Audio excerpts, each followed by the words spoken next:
मेरे प्रिय श्रोताओं, लता का आपको प्यार भरा नमस्कार। वेद प्रकाश शर्मा द्वारा लिखित उपन्यास कानून का बेटा भाग 9। आगे बढ़ने से पहले आपसे अनुरोध है कि मेरे चैनल को सब्सक्राइब करें, लाइक करें, शेयर करें और बेल आइकन दबाना ना भूलें। धन्यवाद। बदतमीजियां? हाँ बच्ची, वह बोला। तुम्हारी जिस हरकत की कुछ देर पहले हम तारीफ कर रहे थे, वह काबिले तारीफ केवल तभी तक है जब तक तुम्हारे दुश्मन के रूप में सिर्फ और सिर्फ जुनेजा शुगर के डायरेक्टर्स को देखा जाए। अगर यह मानकर सोचा जाए कि तुम्हारी टक्कर कोबरा से है, तो ये हरकतें बदतमीजी से ज्यादा अहमियत नहीं रखती, बल्कि बचकाना हरकतें हैं ये। क्योंकि हम जहां चाहते हल्के से इशारे से तुम्हारी प्लानिंग धूल में मिला सकते थे। वह कैसे? मेज की दराज खोलकर किंग कोबरा ने एक फोटो केशव के सामने डाल दिया। इस फोटो में वही पुलिस इंस्पेक्टर डफरिन के साथ खड़ा हंस रहा था, जिसने केशव पर किए हुए हमले की तफ्तीश की थी। शायद ये समझाने की जरूरत नहीं कि तुम्हें कोर्ट में ले जाने से पहले एक पुलिस इंस्पेक्टर मामले को कितना कमजोर बना सकता है। जरूरी नहीं कि यह मामला अदालत में दफा 307 के तहत ही ले जाया जाता। दूसरी ऐसी बहुत छोटी मोटी दफाएं हैं जिनमें बिना किसी बहस के जमानत हो जाती है, या कुकरेजा की जगह खुद तुम्हें भी मुजरिम बनाकर पेश किया जा सकता था। यह आरोप लगाकर कि षड्यंत्र रचकर तुमने कुकरेजा को दफा 307 में फंसाने की कोशिश की। माना कि आप पुलिस से कुछ भी करा सकते थे, मगर कोर्ट तो मेरी अपनी थी। अब इसे देखो। कहने के साथ किंग कोबरा ने एक फोटो पुनः उसके सामने डाल दिया और इस फोटो पर नजर पड़ते ही केशव का जिस्म ढीला पड़ गया, क्योंकि उसमें न्यायाधीश महोदय किंग कोबरा से जाम टकरा रहे थे। केशव ने चेहरा ऊपर उठाया। किंग कोबरा ने कुटिल मुस्कान के साथ पूछा, अब बोलो, कोर्ट किसकी थी? यह अकेली कोर्ट नहीं है, अदालत इससे ऊपर भी है। बच्चों जैसी बातें मत करो केशव, हमसे कहीं तक नहीं जीत सकते। जिस कोर्ट तक जाओगे हमारे तुम्हें ऐसे ही फोटो मिलेंगे, और फिर वह कौन सी जगह है जहां नीले नोटों की ताकत को नहीं चुकारा जाता। केशव को चुप रह जाना पड़ा। तुम चीखते रहोगे, चिल्लाते रहोगे, दलील और सबूतों से कानून का पेट भरने की कोशिश करते रहोगे, और जिन्हें फैसला करना है वे अपने कानों में रुई डालकर बैठ जाएंगे। बोलो, उस वक्त क्या करोगे तुम? इतनी अंधेर गर्दी नहीं मची है अभी। अगर मची होती तो इस देश की अदालतें प्रधानमंत्री के खिलाफ फैसले नहीं दे पाती। छोड़ो, इस बहस से कुछ हासिल होने वाला नहीं है, किंग कोबरा ने कहा। इस सब के अलावा डफरिन पर से हमारा अंकुश हटते ही किसी दिशा से एक गोली चलनी थी। वह तुम्हारे माथे में घुस जाती और खेल खत्म हो जाता। क्या ये सब बताकर आप मुझे डराना चाहते हैं? डराना नहीं, समझाना चाहता हूँ केशव। क्यों? जुनेजा शुगर वर्क्स के डायरेक्टर से बदला लेने की बात दिमाग से निकाल दो। क्यों? क्योंकि उससे हमारा सौदा हो चुका है। क्या मैं पूछ सकता हूं कि यह सौदा आपने क्या सोच कर किया है? क्या मतलब? क्या आपने यह सोचा था कि केशव अपने मकसद को भूल जाएगा? तो मैं बिना किसी हिचक के साफ साफ शब्दों में कहूंगा, किंग साहब, कि आपको आदमी की पहचान नहीं है। उस कुर्सी के लायक ही नहीं है आप जिस पर आप बैठे हैं। जुबान संभाल कर बात करो लड़के, किंग कोबरा गुर्रा उठा। केशव भी उसी स्वर में गुर्राया।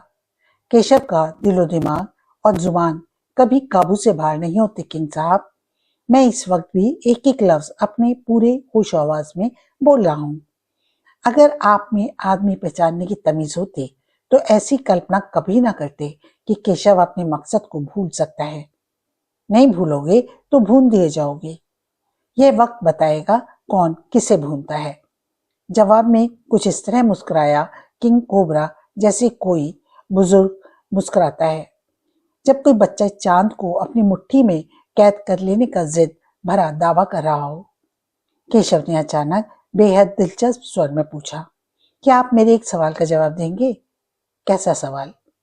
जब आपने सौदा कर ही लिया है तो डर क्यों रहे हैं? हम डर रहे हैं? किंग कोबरा चौंका। किससे? मुझसे। कोबरा संगठन तुमसे डरेगा? तुमसे? जाहिर है, केशव ने कहा। डर नहीं रहा बेवकूफ। कहने के साथ दांत भींच कर किंग कोबरा ने बहुत जोर से मेज पर मुक्का मारा। कहता चला गया, वह टैलेंटेड और जांबाज शख्सियत की कद्र करना हमारी कमजोरी है और इसी कमजोरी की वजह से तुम अब तक जिंदा हो। सिर्फ इसलिए जिंदा हो तुम क्योंकि डफरिन को हमारी तरफ से हरी झंडी नहीं मिली थी। तो दे दीजिए, केशव ने कह दिया। दी जाएगी, जरूर दी जाएगी। यह वहम तो हमें तुम्हारे सड़े हुए दिमाग से निकालना ही होगा कि कोबरा संगठन किसी से डर सकता है। ओके, कहने के साथ केशव एक झटके से खड़ा हो गया। बोला, मुझे आपकी धमकी मंजूर है। कानों में तेल डालकर सुनिए किंग साहब कि एक वाहिद शख्स को समूचे कोबरा संगठन की धमकी कबूल है। समूचे संगठन की बात मत करो। तुम्हारे लिए डफरिन और उसके मातहती काफी हैं। क्या मतलब? अगर एक सौदे को पूरा करने के लिए पूरा कोबरा बढ़ जाए तो चला लिया संगठन। किंग कोबरा ने बताया, संगठन पर एक समय में अनेक काम होते हैं। उन सब कामों की फाइल हमारे ऑफिस में होती है। किसी काम या सौदे से हमारा सीधा संबंध नहीं होता। संबंध होता है फील्ड कोबरा का। किसी कभी काम को अंजाम देने के लिए हम किसी एक फील्ड कोबरा को नियुक्त कर देते हैं और वह समय समय पर अपनी प्रोग्रेस रिपोर्ट हमें भेजता रहता है। संगठन के एक ग्रुप के काम में किसी दूसरे ग्रुप को हस्तक्षेप करने का हक नहीं होता।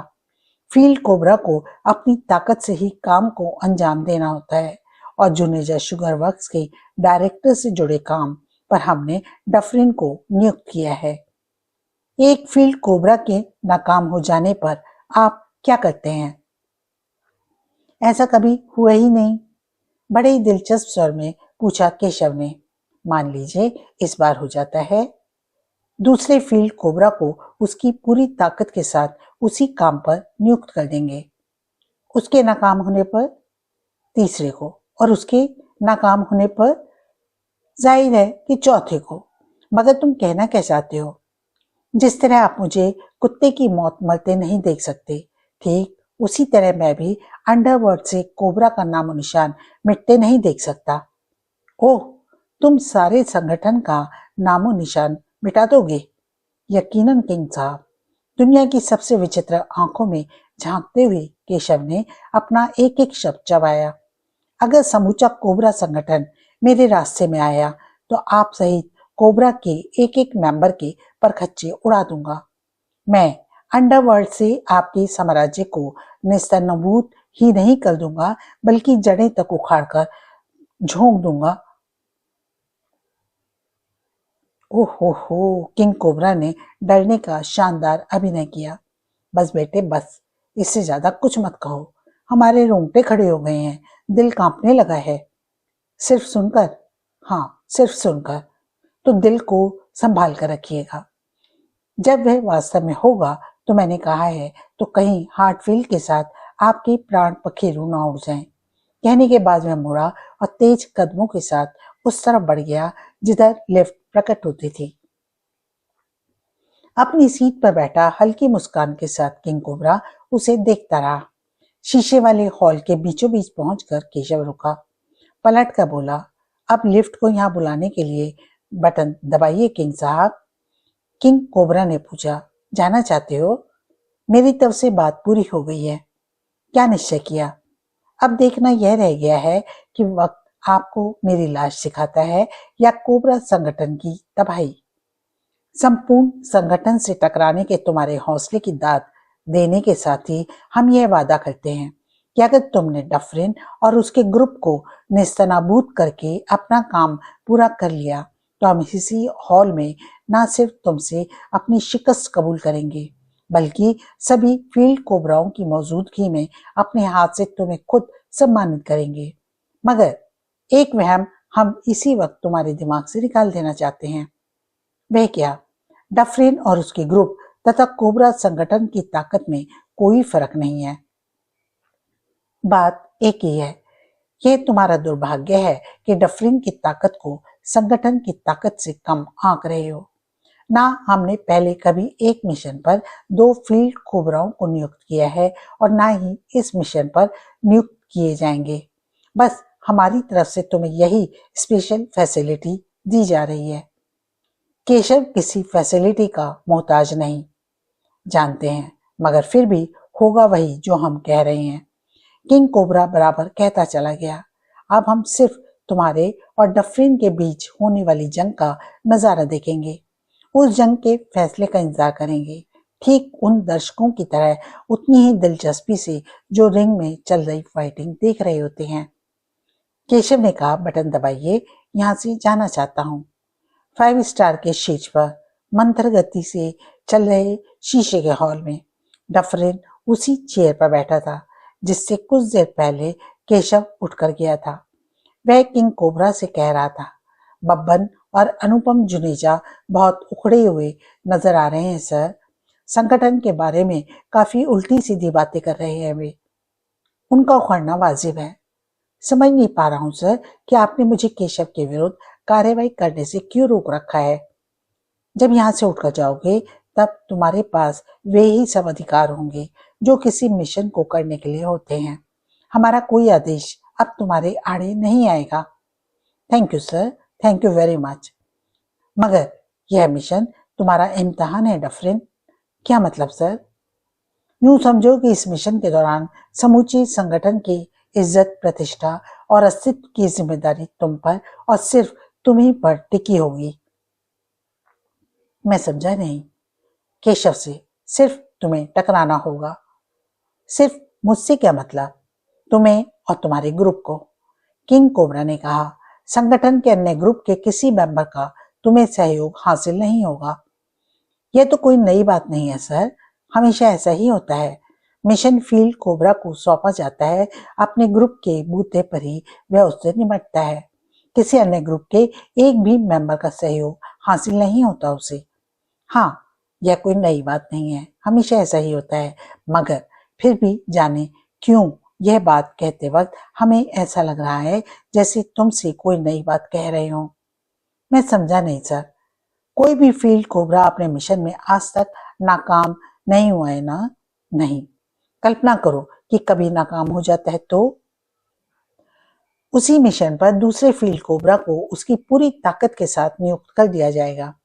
बस यही फर्क है। तुम्हारे मामले में ऐसा नहीं होगा। मैं अब भी नहीं समझा सर।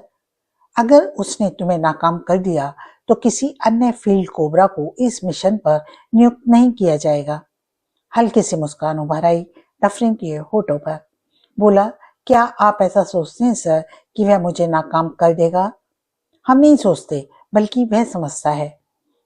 उसके समझने से क्या होता है? एक पल ठहरकर किंग कोबरा ने कहा, शायद हो जाए। जी?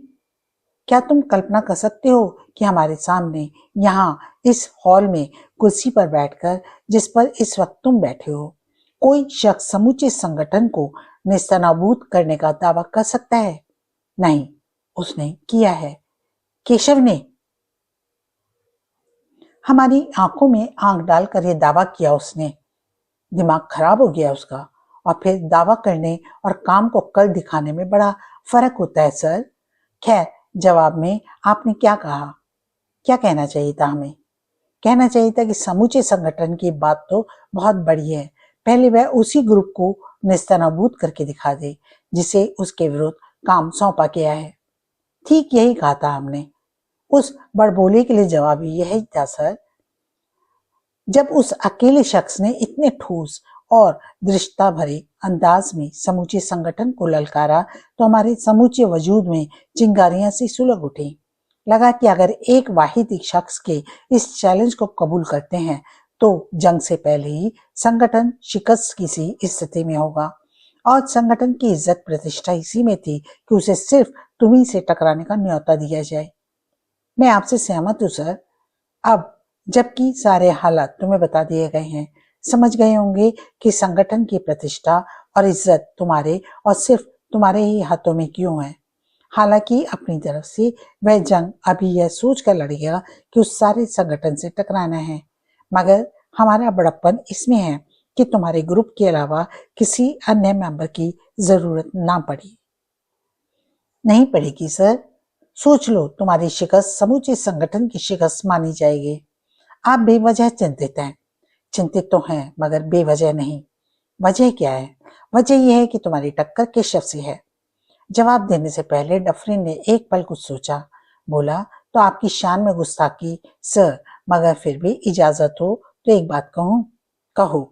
आप उस लड़के से जरूर से ज्यादा प्रभावित हो गए हैं। मतलब? माना कि वे टैलेंटेड है, यह भी माना कि अपने 2 काम उसने कानून की दफाओं के बीच सुरंग बनाकर निहायत ही खूबसूरती के साथ अंजाम दिए हैं, मगर ऐसी कोई खासियत उसमें नजर नहीं आती कि आप इतने प्रभावित हो जाएं। हम उसके उन 2 कामों से इतने प्रभावित हैं कि हमारी इच्छा के विरुद्ध वह यहाँ हमसे आ मिला।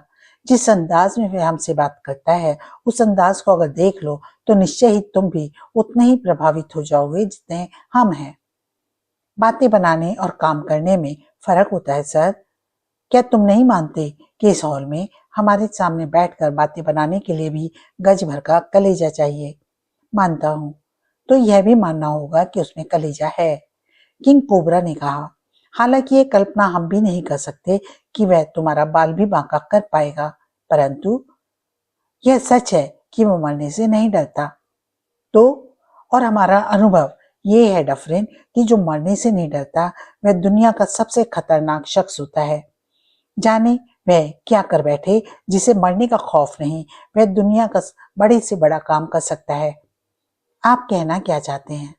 केवल यह कि उससे छिड़ने वाली जंग को हल्केपन से ना लेना। कहीं ऐसा ना हो तुम इस लड़ाई को गंभीरता से ना लो और वह बाजी जीत जाए। वह नहीं जीत सकेगा सर, हमें यही उम्मीद है, किंग कोबरा ने कहा। तुम जा सकते हो। हमारा कोई हुक्म अब तुम्हारे किसी काम में दखल नहीं डालेगा। Thank you sir. डफरिन खड़ा हो गया। शाम का वक्त। साजिद, शेखर, सोनू, वीणा और शबीना रूपनगर स्थित कोठी के लॉन में बैठे बातें कर रहे थे। वीणा ने कम से कम 5वीं बार कहा था, केशव भैया अभी तक नहीं आए शेखर। शेखर ने जवाब देने के लिए मुंह खोला ही था कि लाल रंग की एक नई चमचमाती वैन हवा के झोंके के मानिंद लोहे वाला गेट पार करके लॉन के बीच वाली सड़क पर ब्रेकों की तीव्र चरमराहट के साथ रुकी। चौंक कर वे सब उठ खड़े हुए। ड्राइविंग सीट से केशव कूदा। पट्टियों से लदे फंदे उसके जिस्म को देखकर सभी के होश उड़ गए, जबकि होठों पर मुस्कान लिए लंबे लंबे कदमों के साथ उनकी तरफ वह बढ़ा। केशव, चीखती हुई सोनू उसकी तरफ बढ़ना चाहा कि केशव ने होठों पर उंगली रखकर सबको चुप रहने का निर्देश दिया। सभी सकपका गए, सोनू कुछ ज्यादा ही। तेजी से वह मेज कुर्सियों के नजदीक पहुंचा, जेब से डायरी और पेन निकाला। कुछ देर तक वह अपने पेन को विचित्र नजरों से घूरता रहा। केशव एक कुर्सी पर बैठा डायरी के एक पृष्ठ पर कुछ लिखने लगा। उत्सुकतावश सभी डायरी पर झुक गए। उसने लिखा, कोई भी एक लफ्ज मुंह से नहीं निकालेगा। सबने अजीब नजरों से एक दूसरे की तरफ देखा।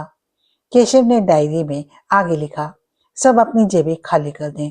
करेंसी नोटों के अलावा जेब में जो भी हो सब फेंक दें। अपनी घड़ियां और अंगूठियां भी सबको लॉन में फेंक दें। तुम अपना पेन भी फेंक दोगे साजिद? पढ़ने के बाद सबसे बड़ी तीव्रता से इस आदेश का पालन किया गया। केशव ने डायरी के उसी पृष्ठ पर पुनः लिखा, सब लोग लाल मारुति वैन में बैठे, चुप रहें और सतर्क भी। मैं कोठी के अंदर से 5 मिनट में आ रहा हूं। वे इस तरह वैन की तरफ लपके जैसे चारों तरफ गोलियां चल रही हों। केशव ने डायरी से पृष्ठ फाड़ा, पेन बंद करके जेब में रखा और माचिस निकालकर उस पृष्ठ के किनारे पर आग लगा दी। सोनू आदि उसके पास संगीत में लाइटर के स्थान पर माचिस देखकर चकित रह गए थे। कोई कुछ नहीं बोला। जलते पृष्ठ को लिए केशव इमारत की तरफ बढ़ गया था। अचानक अजीब सनसनीखेज वातावरण बन गया था। वहां निर्देश के मुताबिक सभी चारों तरफ इस तरह नजर रखे हुए थे जैसे शिकारी को पता लग गया हो कि उसके आसपास की झाड़ियों में कहीं शेर छिपा है। 5 की जगह केशव को लगभग 7 मिनट लग गए और 7 मिनट उन पर इस तरह गुजरे थे जैसे 7 वर्ष गुजरे हों। केशव के हाथ में वीडियो कैसेट थी। गजब की फुर्ती के साथ वह ड्राइविंग सीट पर बैठ गया।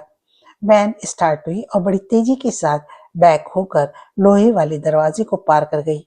उस वक्त वैन 40 की रफ्तार पर दौड़ी जा रही थी जब केशव ने कहा, जंग शुरू हो चुकी है, मगर क्या अब हम लोग कॉन्फिडेंशियल बात कर सकते हैं?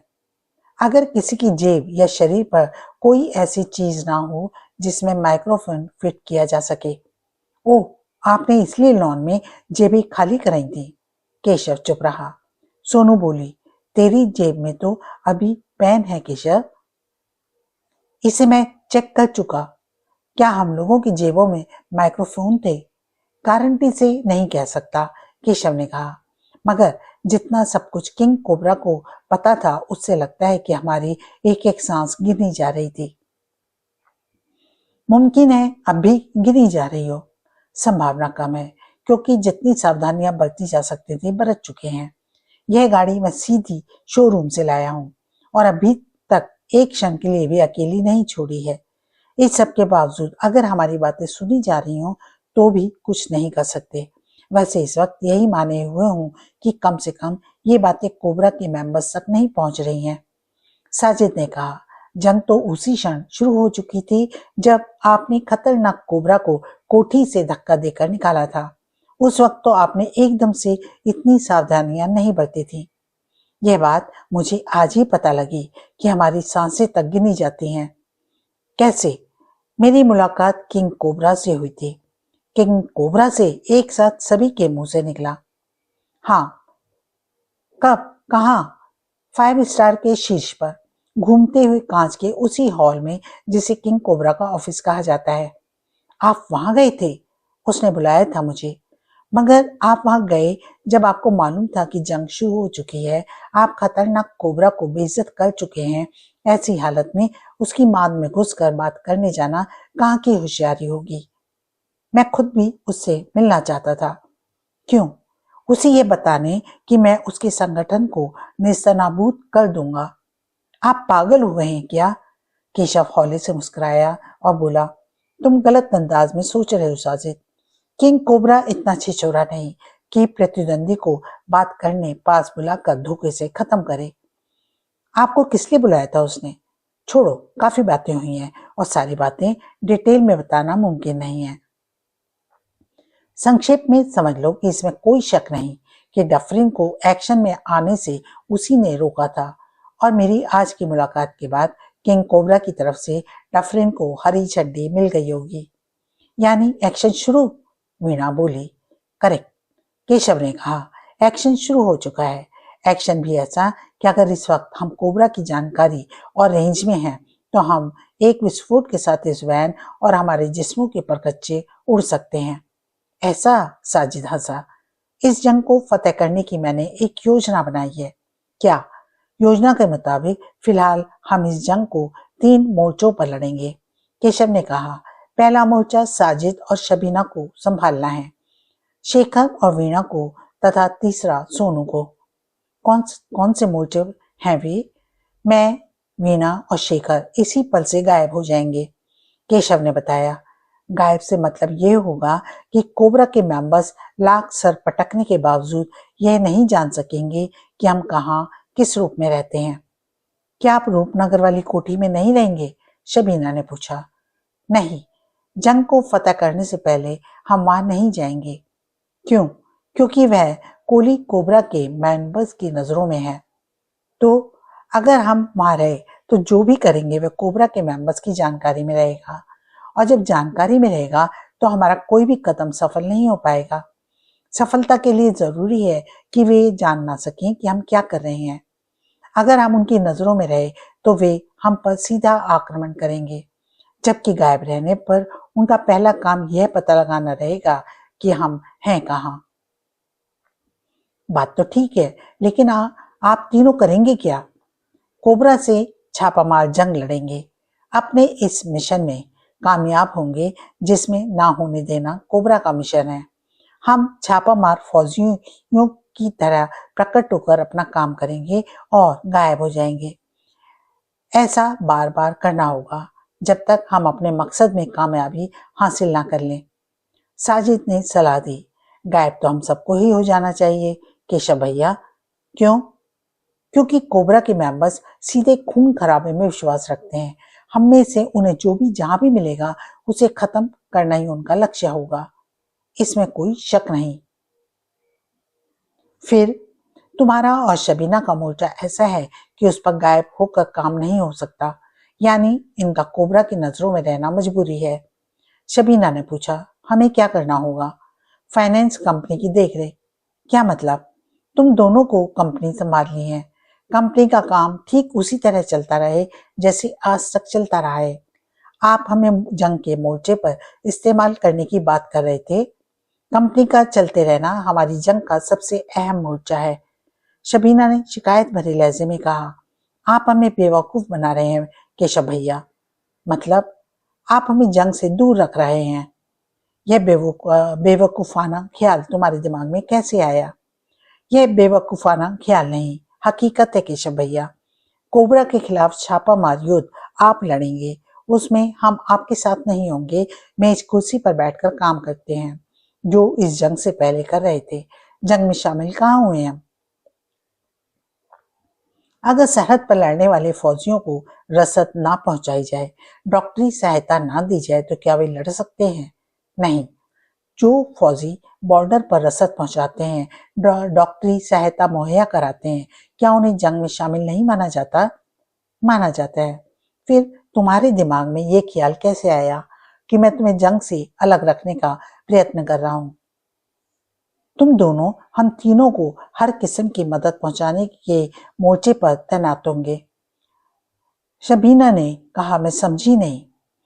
यह तो मानती हो कि कोबरा से जंग के दरमियान हमें धन की जरूरत ज्यादा पड़ेगी और आर्थिक रूप से कमजोर रहकर हम इस जंग को नहीं लड़ सकेंगे। मानती हूँ। हमारा आर्थिक आधार है पंडित फिनेंस। इस हकीकत को समझो शबीना, और अगर कंपनी बंद हो गई तो हम किसी से जंग नहीं लड़ सकेंगे। बात शबीना की समझ में आ गई। उसे चुप रह जाना पड़ा, जबकि केशव ने कहा, दूसरी वजह इससे भी बड़ी है। क्या? जरा सोचो, अगर हम छहों एक ही मोर्चे पर तैनात हो जाएं, यानी गायब हो जाएं, तो कंपनी का ताला कौन खोलेगा? कंपनी को बंद और उसके सभी डायरेक्टर्स को गायब पाकर पब्लिक पर क्या प्रतिक्रिया होगी? कल्पना करो कि हमारे 1 लाख से ज्यादा मेंबर्स कैसा हंगामा खड़ा कर देंगे। बोलो, क्या तुम कल्पना कर सकती हो? शबीना चुप। मैं बताता हूँ, केशव कहता चला गया। पब्लिक और हमारे मेंबर्स की नजरों में कंपनी की साख तो गिरेगी। सारे शहर में यह हवा फैल जाएगी कि पंडित फाइनेंस के डायरेक्टर्स पब्लिक का पैसा लूट कर फरार हो गए। गवर्नमेंट ना सिर्फ हमारा लाइसेंस रद्द कर देगी, बल्कि कानून हम सबको फरार मुजरिम भी करार कर देगा। पुलिस को हमारी तलाश होगी और दुश्मन इस स्थिति का भरपूर लाभ उठाएगा। बात तो आपकी ठीक है, मगर सबसे ज्यादा खतरा ही तुम्हारे मोर्चे पर है शबीना। क्या मतलब? उस वक्त की कल्पना करो जब हम छापामार युद्ध के जरिए कोबरा संगठन के नाक में दम करेंगे। केशव ने समझाया, हम बार बार प्रकट होकर अपना काम करेंगे और गायब हो जाएंगे। हमारी हरकतों से कोबरा के मेंबर्स तिलमिला उठेंगे। उनकी पहली कोशिश हमें तलाश करके खत्म कर देने की होगी, मगर जब हम उन्हें नहीं मिलेंगे तो वे क्या करेंगे? जरा सोचो। भन्नाई उस अवस्था में क्या वे हमारे ग्रुप के उसी मेंबर पर हमला नहीं करेंगे जो मुहैया होगा, और मुहैया होगे सिर्फ तुम दोनों। अब बोलो, तुम्हारे पर ज्यादा खतरा है या हम पर? साजिद कुछ ना बोला। सोनू और शेखर उन्हीं की तरफ देख रहे थे। वैन के अंदर इंजन की बहुत धीमी आवाज गूंज रही थी। एक पल के लिए भी केशव 40 से ऊपर नहीं ले गया था। काफी देर की खामोशी के बाद सोनू ने पूछा, मुझे क्या करना होगा? केशव ने जेब से एक कागज निकालकर उसे देते हुए कहा, तेरा काम इस कागज पर लिखा है सोनू, इसे पढ़कर तुझे इस पर अमल करना है, और सोनू के अलावा इस कागज को कोई और नहीं पढ़ेगा। सोनू के अलावा सबने एक दूसरे की तरफ आश्चर्य से देखा। कागज पढ़ने के बाद सोनू ने अभी अपना चेहरा ऊपर उठाया ही था कि केशव ने कहा, इस काम के दरमियान तुझे लॉरेंस रोड पर अपने मम्मी पापा के साथ रहना होगा। केशव, मैं इनकार नहीं सुनूंगा। इसके कुछ कहने से पहले ही केशव सख्त स्वर में बोला, रोड पर रहना मेरी प्लानिंग का एक हिस्सा है। ठीक है, सोनू ने कहा। एक बार पुनः वैन में कुछ देर के लिए खामोशी छा गई। फिर शबीना ने पूछा, जरूरत पड़ने पर हम एक दूसरे से संबंध कैसे स्थापित करेंगे? हर एक को पूरी मजबूती के साथ अपना मोर्चा संभाले रहना है।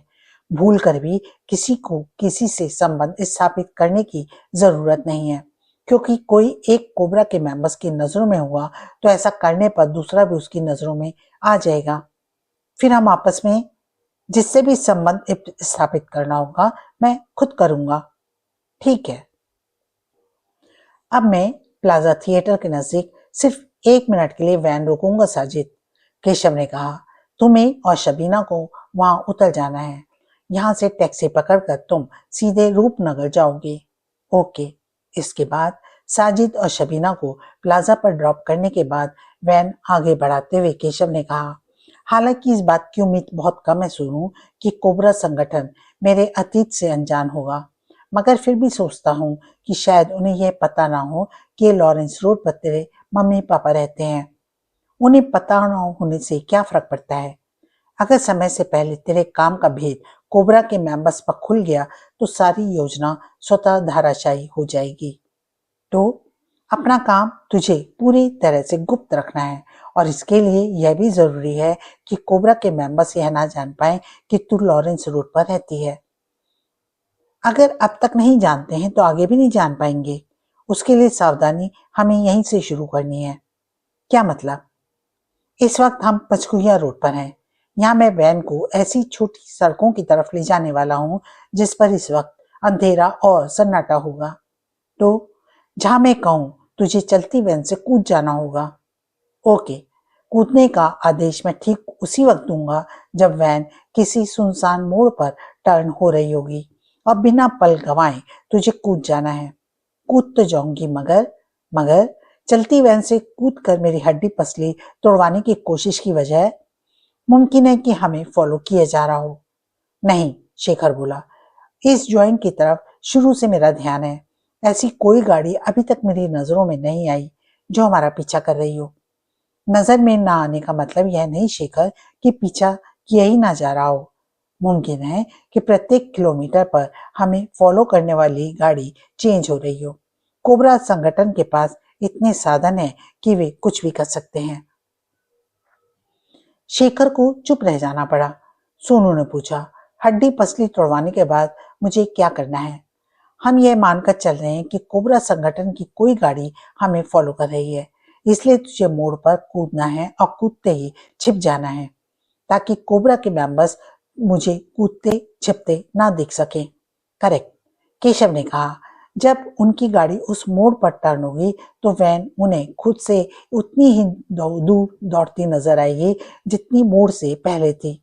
अगर तू उनके मोड़ पर पहुंचने से पहले कहीं छुप जाने में कामयाब हो जाती है तो उनके फरिश्ते भी नहीं जान सकेंगे कि वैन के अंदर से एक व्यक्ति कम हो चुका है। मैं समझ गई। मोड़ आ रहा है, तैयार हो जा। मैं तैयार हूं। इसके कूदते ही वैन का दरवाजा बंद कर लोगे शेखर। ओके। और फिर वैन एक मोड़ पर तेजी से टर्न हुई। बिजली किसी फुर्ती के साथ सोनू दरवाजा खोलकर सड़क पर कूद पड़ी। शेखर ने दरवाजा बंद कर लिया। वीणा पीछे देख रही थी। फुटपाथ पर कुछ दूर लुढ़कने के बाद उसने सोनू को मोड़ पर स्थित एक टॉयलेट की दीवार के पीछे छुपते देखा। तभी एक गाड़ी की हेडलाइट चमकी। गाड़ी मोड़ पर घूमी। सोनू छुप गई है, वीणा के मुंह से निकला। अपने सामने लगे दर्पण में पीछे देखते हुए केशव ने पूछा, पीछे आने वाली कार की हेडलाइट सोनू पर नहीं पड़ी थी? नहीं, शेखर बोला। वह गाड़ी ज्यों की त्यों अभी तक हमारे पीछे है। जाहिर है कि उन्हें मोड़ पर सोनू के कूद जाने का कोई इल्म नहीं है। अब तुम दोनों को भी एक एक करके इसी तरह मोड़ों पर कूदना है। क्या हम तीनों एक ही मोड़ पर एक साथ नहीं कूदेंगे? वीणा ने पूछा। नहीं, फिर हमें काम भले ही एक साथ करना हो मगर रहेंगे अलग अलग, केशव ने बताया। खुद को कोबरा के मेंबर्स की नजरों से बचाकर रखना हमारी अलग अलग ड्यूटी है। यानी तीनों को अलग अलग अपने दिमाग से सोचना है कि खुद को बचाने के लिए कहाँ किस रूप में रखना है। हाँ, एक सलाह जरूर दूंगा मैं। क्या? तुम दोनों में से किसी को भी किसी एक स्थान पर 24 घंटे से ज्यादा नहीं रहना है। मैं भी ऐसा ही करूंगा। हर 24 घंटे के बाद अपने रहने के स्थान में तब्दीली करते रहने से हम उन्हें धोखा देने में कामयाब रहेंगे। एक से मिलेंगे कैसे? बिछड़ते वक्त हर बार स्थान और टाइम तय करेंगे। यहाँ से बिछड़ने के बाद कहाँ मिलना है? कल शाम चांदनी चौक स्थित अंग्रेजी शराब की दुकान पर लगी लाइन में। तुम लाइन के आसपास से कहीं खड़ी होगी वीणा। हम एक दूसरे को पहचानेंगे कैसे? तीनों के हाथ में किताब होगी। कोई विशेष किताब? हाँ। कौन सी? केशव पंडित। क्या बक रहे हो? डफरिन इतनी जोर से दहाड़ा कि उसके सामने खड़े दोनों खतरनाक कोबरा कांप कर रह गए। उन्हें कच्चा चबा जाने के अंदाज में घूरता हुआ गुर्राया। वह केशव और उसके साथी कहाँ गायब हो गए? कैसे गायब हो गए? हिम्मत करके एक ने कहा, हम खुद हैरत में हैं सर। हम निरंतर उनके पीछे थे। वैन हर पल हमारी नजरों में थी। दूसरे ने कहा। डफरिन चीखा, आसमान निकल गया उन्हें या जमीन खा गई? दोनों ने सिर झुका लिया। पहले कभी ऐसा नहीं हुआ कि हमारे शिकार नजरों से उछल हो गए हों। डफरिन कहता गया, फिर इस बार कैसे हो गया? जवाब दो। क्या बताएं सर? एक ने कहा, हमारी गाड़ियां हर 2 किलोमीटर पर चेंज होकर उनकी वैन को फॉलो कर रही थी, मगर जब एक मोड़ पर मुड़े तो देखा कि वैन इस तरह सड़क पर लहराती हुई दौड़ी जा रही थी। ड्राइविंग सीट पर कोई हो ही नहीं और फिर हमारे देखते देखते वह बिजली के एक खंभे से टकरा गई। और तुमने देखा कि वैन बिल्कुल खाली थी? जी हाँ। तुम्हारी ये बकवास मैंने तीसरी बार सुनी है। दोनों ने सिर झुका लिया। डफरिन गुर्राया, क्या अभी तक तुम्हारी समझ में नहीं आया कि वे कहाँ गायब हो गए? नहीं सर। हर एक मोड़ पर पल दो पल के लिए वैन तुम्हारी नजरों से जरूर ओझल होती होगी और उन्हीं पलों का लाभ उठाकर चलती वैन में से कोई एक कूद पड़ता होगा। आखिरी मोड़ पर केशव खुद होगा और जिस वक्त तुम उस एक्सीडेंट हुई वैन में झांक झांक कर उन्हें तलाश करने की चेष्टा कर रहे थे, उस वक्त वह उसी तरफ निकल गया होगा जिस तरफ तुम लोग आए थे। दोनों ने एक दूसरे का चेहरा देखा। बात उनकी समझ में आ रही थी। डफरिन ने आगे कहा, उनके वैन में सवार होने से पहले ही हमारे ट्रांसमीटर्स पर मौत का सन्नाटा था। यह भी हम नहीं जानते कि वैन में उन्होंने क्या बातें की, जबकि उनकी इस तरह गायब हो जाने वाली हरकत बता रही है कि उन्होंने सारा काम किसी योजना के तहत किया है और ऐसा पहली बार हुआ है कि हमें अपनी शिकार की योजना की भनक तक नहीं मिली। उनकी योजना की जानकारी हमें हो सकती है सर। कैसे? साजिद और शबीना हमारी नजरों में हैं। वे ही ना जिन्हें वैन से प्लाजा पर ड्रॉप किया गया और जो वहां से टैक्सी पकड़कर सीधे रूपनगर पहुंचे, जिन पर इस वक्त भी कोबरा की एक विशेष टीम नजर रखे हुए है। Yes sir. फिलहाल वे दोनों हमारे किसी काम के नहीं है। क्यों सर? इसलिए बेवकूफों कि अगर वे काम के होते तो उन्हें इतने आराम से प्लाजा पर ड्रॉप ना किया गया होता, बल्कि वे भी केशव और उनके बाकी साथियों की तरह तुम्हारी नजरों को धोखा देकर मोड़ों पर कूदते उनका सीधा रूपनगर ही जाहिर करता। केशव की जो भी योजना बनी है वे उनसे अलग है। वे योजना से परिचित तो हो सकते हैं सर, हो सकते हैं और नहीं भी। जी, ज्यादा चांस इसी बात के हैं कि उन्हें अपने गायब होने वाले साथियों के बारे में कोई जानकारी नहीं होगी। अगर होती तो उन्हें आराम से ड्रॉप करके रूपनगर ना भेज गया होता। शायद। फिलहाल उन पर सिर्फ नजर रखो, डफरी ने कहा, और उनके जरिए मालूम करने की कोशिश करो कि गायब होने वाले साथी कहाँ हैं। संभव है इस वक्त उन्हें भी कुछ पता ना हो। कभी न कभी वे उनसे या वे इनसे संबंध स्थापित करने की कोशिश जरूर करेंगे। उसी क्षण का तुम्हें लाभ उठाना है। Okay sir. 24 घंटे के अंदर अंदर मुझे मालूम होना चाहिए कि केशव और उसके साथी गायब होने वाले उसके 3 साथी कहाँ हैं। ऐसा ही होगा सर। दफा हो जाओ यहाँ से। वे दोनों इस तरह कूच कर गए जैसे एक पल भी वहां ठहरे तो शूट कर दिए जाएंगे। और उनके जाते ही डफरिन ने इंटरकॉम पर कहा, खतरनाक कोबरा नंबर 11 और 16 को मेरे पास भेजो। Okay sir. एक लड़की की आवाज। रिसीवर रखने के बाद डफरिन ने ऊंची वाली चेयर पर सिर टिकाकर आंखें बंद कर ली। किसी गहरे सोच में डूब गया था वह। तंद्रा तब टूटी जब दो खतरनाक कोबराओं ने आकर उसे अभिवादन किया। डफरिन ने नेत्र खोले। क्या हुक्म है सर? उनमें से एक ने पूछा। डफरिन ने मेज की दराज से एक लिफाफा निकाला, उससे और बब्बन के फोटो निकालकर मेज पर डालता हुआ बोला, इन दोनों को कुछ लोग कत्ल करने वाले हैं और मैं तुम्हें इनमें से किसी को मरने नहीं देना है। नहीं मरेंगे, एक ने कहा। बोला, कत्ल कौन लोग करना चाहते हैं? ये कहने के साथ ही उसने सोनू, शेखर और वीना के फोटो मेज पर डाले। केशव का फोटो उनमें एक के हाथ में देता हुआ बोला, यह इनका सरदार है। ओह, एक ने केशव को ध्यान से देखते हुए कहा। दूसरा बोला, और आपके हाथ में दो फोटो किसके हैं सर? ये दोनों उसके साथी हैं। कहने के बाद उसने साजिद और शबीना के फोटो भी मेज पर डाल दिए और बोला, मगर फिलहाल लगता है ये कि इन दोनों को अपने मिशन से बाहर रखा है। क्या मतलब? नंबर 7 और 4 अपने ग्रुप के साथ इन सबको फॉलो कर रहे थे। अब से कुछ देर पहले हुआ ये कि इन दोनों को छोड़कर बाकी चारों उन्हें धोखा देकर गायब हो गए। गायब हो गए सर? हाँ, वह हो गया जो आज से पहले कभी नहीं हुआ। इस वक्त हम नहीं जानते कि दिल्ली में चारों कहाँ छिपे हैं। इन दो का तो मालूम है सर। मालूम तो है, मगर शायद इसलिए क्योंकि इन दोनों ने गायब होने की चेष्टा ही नहीं की।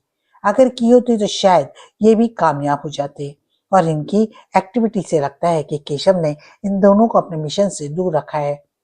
केशव उसका नाम है जिसका फोटो तुम्हारे हाथ में है। ओह, एक बार पुनः भरपूर दृष्टि से देखने के बाद 11 ने कहा, तो हमें यह पता लगाना है कि केशव और इसके तीनों साथी कहाँ गायब हो गए। नहीं, फिर यह काम नंबर 4 और 7 के सुपुर्द है। हमें क्या करना है? मिस्टर बब्बन और अनुपम जुनेजा की हिफाजत के इंतजाम। हम समझ गए। बब्बन और जुनेजा के फोटोओं के पीछे इनके एड्रेस लिखे हैं। तुम में से एक अपनी फुल टीम के साथ जुनेजा के यहाँ जाएगा, दूसरा बब्बन के यहाँ। मैं फोन पर इन्हें तुम्हारे बारे में सूचित कर दूंगा। तुम्हें फौरन जाकर इन्हें अपने सुरक्षा घेरे में लेना है। Okay sir. किसी वक्त मैं खुद चेक करूंगा कि इनकी हिफाजत के लिए तुमने क्या इंतजाम किए हैं। यहाँ खड़े रहकर समय बर्बाद मत करो। मुमकिन है केशव और उसके साथी इनमें से किसी पर हमला कर चुके हों। वे दोनों वहां से यूं गायब हो गए जैसे जादू के जोर से गायब हुए हों। पब्लिक टेलीफोन बूथ में खड़ा केशव कुछ देर तक दूसरी तरफ जाते रिंग की आवाज सुनता रहा। जैसे ही रिसीवर उठाया गया, केशव ने सिक्का बॉक्स में डाला। हेलो, दूसरी तरफ से जुनेजा की आवाज उभरी। केशव के मुंह से नारी का स्वर निकला। हेलो अंकल, कोयल है क्या? तुम कौन हो? जुनेजा ने पूछा। सुधा, कोयल की। ओह, अभी बुलाते हैं। इन शब्दों के साथ जुनेजा ने शायद माउथपीस पर हाथ रख लिया था। दूसरी तरफ से उसे सन्नाटे की आवाज आ रही थी। रिसीवर को अपने कान से लगाए केशव ने अंदर खड़े खड़े ही बूथ के आसपास का निरीक्षण किया। इस वक्त पट्टियों से लदे फदे अपने जिस्म पर उसने कंबल लपेट रखा था।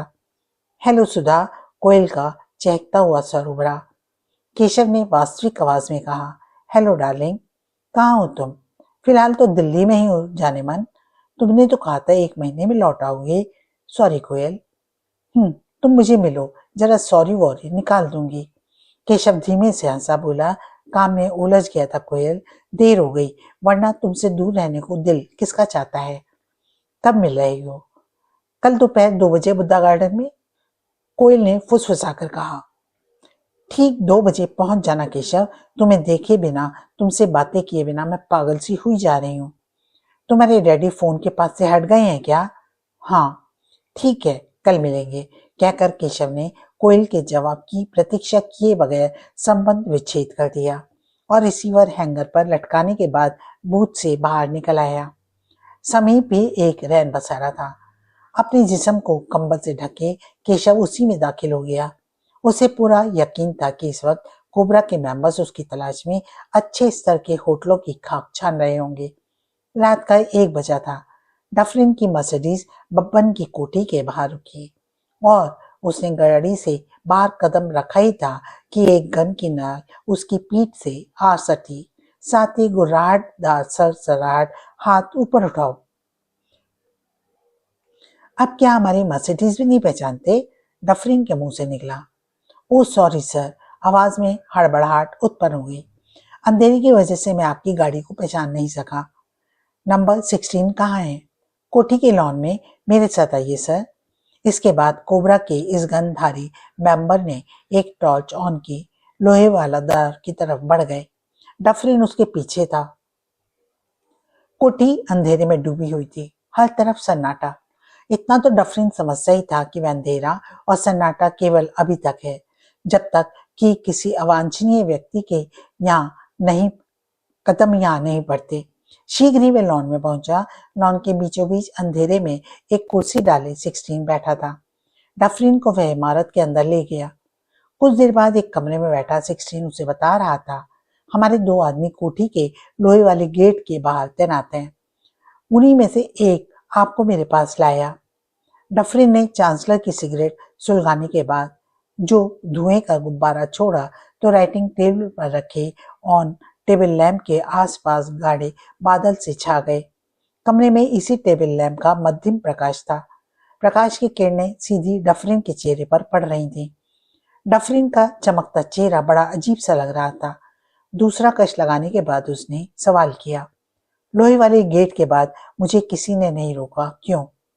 आपके साथ टॉर्च ऑन किए मेंबर जो था, अगर रात के वक्त ऑन टॉर्च हाथ में लिए कोई व्यक्ति लोहे वाले गेट पार करके अंदर आएगा तो लॉन में तैनात हमारे आदमी समझ जाएंगे कि ग्रुप में से ही कोई है। इस तरह तो केशव या उसका साथी भी दाखिल हो सकता है। सामान्य मनोविज्ञान की बात है सर, कि अगर उनमें से कोई आएगा तो चोरों की तरह कोठी में दाखिल होने का प्रयत्न करेगा। चोर अपने हाथ में ऑन टॉर्च लिए किसी कोठी में दाखिल नहीं होता। सोच तो तुम्हारी निश्चय ही बेहतरीन है, लेकिन अगर उनमें से किसी को मालूम हो गया कि अगर वह लॉन टॉर्च हाथ में लिए अंदर दाखिल होगा तो कोबरा के मेंबर्स उसे ग्रुप का ही आदमी समझेंगे, तो वह इस तरह दाखिल होने का दुस्साहस कर सकते हैं। नहीं कर सकेंगे सर। क्यों? क्योंकि जिससे हमारा सिग्नल मालूम हो जाएगा, स्वाभाविक बात है कि उसे यह भी मालूम होगा कि अंदर उसके स्वागत का कितना जबरदस्त इंतजाम है, और जिससे यह होगा कि वह इस कोठी के अंदर दाखिल होने का ख्वाब तक नहीं दिखेगा। ऐसा इंसान किया है? Yes sir. जरा सुने। कोठी अंदर लोहे वाले गेट के दोनों तरफ 4 मेंबर्स तैनात, लेकिन लॉन में चारों तरफ मेहंदी की बाढ़ और वृक्षों के ऊपर बैठे हमारे कुल आदमियों की संख्या 20 है। कहने की जरूरत नहीं कि वे सभी सशस्त्र हैं, और उनकी नजर से बचकर इमारत की किसी दीवार तक पहुंचने की बात तो दूर, लॉन में भी कोई बाहरी व्यक्ति कदम नहीं रख सकता। माना कि सारे इंतजामों के बावजूद दुश्मन इमारत में दाखिल हो जाता है। नहीं हो सकेगा सर। इमारत में सभी दरवाजों के अलावा हर खिड़की पर हमारे आदमी तैनात हैं। तिमंजिली कोठी का एक भी दरवाजा या खिड़की ऐसी नहीं है जिसे दुश्मन इस्तेमाल कर सके। फिर भी मान लो कि हो जाता है, तब इमारत के अंदर गैलरियां, हॉल, कमरों में कदम कदम पर हमारे आदमी तैनात हैं। संक्षेप में आप यूं समझ सकते हैं कि इमारत के अंदर कोबरा के सशक्त मेंबर्स की संख्या 25 है। यहाँ तक कि आने में हमें तो एक भी नजर नहीं आया। नजर तब आएंगे सर जब कोई दुश्मन अंदर कदम रखेगा। वे पर्दे, सोफे और सेफ जैसे घरेलू सामान के पीछे छुपे हैं। गुड। डफरिन ने पूछा, मिस्टर बबन कहाँ हैं? अपने बेडरूम में। मैंने उन्हें निश्चिंतता के साथ आराम से सोने की सलाह दी है। और वे सो रहा है? बेडरूम का दरवाजा उन्होंने अंदर से बंद कर लिया है, शायद सो ही रहे हैं। मिस्टर बब्बन के बेडरूम की चारों तरफ गैलरी है और 8 कमांडो कोबरा बेडरूम की चारों दीवारों पर तैनात हैं। बेडरूम के अंदर मैंने 2 कमांडो तैनात करने की पेशकश की थी, किंतु उन्होंने इनकार कर दिया। क्यों? हमारे इतने ही इंतजाम से वे संतुष्ट थे। कोठी में उसके अलावा और कौन कौन रहता है? वे अकेले हैं सर। बातचीत में बताया कि उन्होंने शादी नहीं की। 4 नौकर हैं, 2 नौकरानियां। 6 पीछे की तरफ सर्वेंट क्वार्टर में रहते हैं। उन पर नजर रखी जा रही है सर। सिगरेट को फर्श पर डालने के बाद जूते से मसलते हुए डफरिन ने पूछा, बिना शादी किए मिस्टर बब्बन ने जिंदगी कैसे गुजार दी? मैंने भी उनसे यही सवाल किया था सर। क्या बोला? कहने लगे कि जिसके लिए शादी की जाती है, जब वह चीज पैसे खर्च करके चाहे जितनी हासिल की जा सके, तो झंझट पालने से क्या फायदा? ओह, तो रसिया है। जी हाँ। उन्होंने कहा कि हम बेडरूम में किसी लड़की को रहने की इजाजत दे दें। तुमने क्या कहा? यह कि केशव और उसके साथियों के सफाई तक वे इस बारे में सोचे भी नहीं। वह नहीं मानेगा। क्या मतलब? जिसे ये चस्के लग जाते हैं वे रोक लगाने से नहीं रुकते। ज्यादा रोक लगाई जाए तो चोरी छिपे शुरू कर देते हैं, और अगर उसने ऐसा किया तो मुमकिन है कि तुम्हारी सारी सुरक्षा व्यवस्था धरी रह जाए। तो क्या करूं सर? कल उसके बेडरूम में अपने डांस क्लब की किसी लड़की को धकेल देना। बेहतर सर। रात की सुरक्षा व्यवस्था तो संतोषजनक है। दिन के लिए क्या सोचा? सुबह 6 बजे लोहे वाले गेट और लॉन में तैनात मेंबर्स गायब हो जाएंगे, परंतु वृक्षों पर हमारे आदमी 24 घंटे मौजूद रहेंगे। मिस्टर बब्बन कोठी में ही या ना ही, इमारत के अंदर का पहरा ज्यों का त्यों रहेगा। जब वह कोठी से बाहर निकलेगा, केशव और उसके साथियों के खात्मे तक वे हमारे ग्रुप की विशेष बुलेट प्रूफ गाड़ी में सफर करेंगे। आप जानते ही हैं कि गाड़ी के टायर तक बुलेट प्रूफ हैं। गाड़ी में उनके अलावा ड्राइवर सहित 4 सफल कमांडो कोबरा रहेंगे। ये कभी भी एक पल के लिए भी मिस्टर बब्बन को अकेला नहीं छोड़ेंगे। इस किस्म का इंतजाम फैक्ट्री में उनके ऑफिस की सुरक्षा के लिए कोई भी अवांछनीय व्यक्ति उन तक नहीं पहुंच सकता। मैं तुम्हारे इंतजाम से खुश हूं, मगर अपने इंतजाम से इतना संतुष्ट ना होना कि दिमाग में लापरवाही आ जाए, क्योंकि किंग कोबरा को शक है कि केशव कामयाब भी हो सकता है। आज का वीडियो हम यहीं समाप्त करते हैं। अगले वीडियो के साथ पुनः उपस्थित होती हूँ। तब तक के लिए नमस्कार।